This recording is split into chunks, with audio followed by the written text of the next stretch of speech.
Hi everyone. আজি দেৱালী হয় তো আপোনালোকক সকলোকে দেৱালীৰ শুভেচ্ছা জনালোঁ।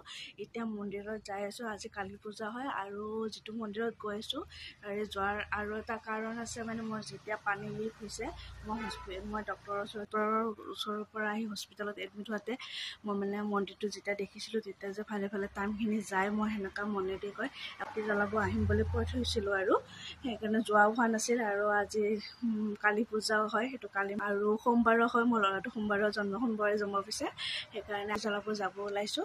দেৰি হ'ল, গা ভাল নাই, জ্বৰ হৈ আছে, হৈ গ'ল, উপায় নাই আৰু এতিয়া যাব ওলাইছোঁ। আৰু আপোনালোকে ভিডিঅ'টো শেষলৈ চাই থাকিব।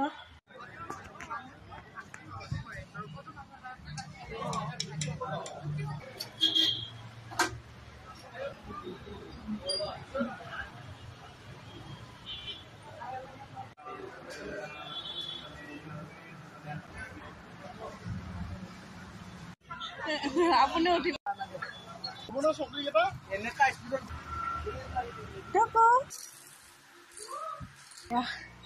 চিম্পুলকৈ বনাইছোঁ ৰংগলী, চাকি দি পটাপট আহি ঘৰ আহি ভাত পানী বনাই ৰংগলীখিনি বনালোঁ।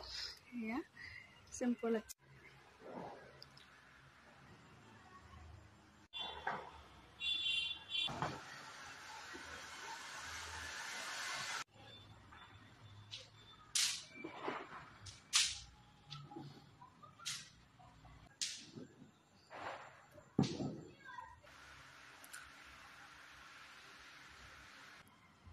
ঐ কিমান চাকি ঘৰ চাই আছ?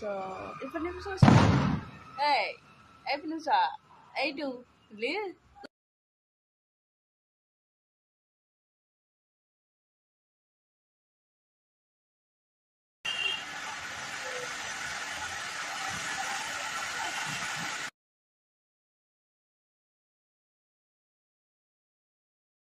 কি হয়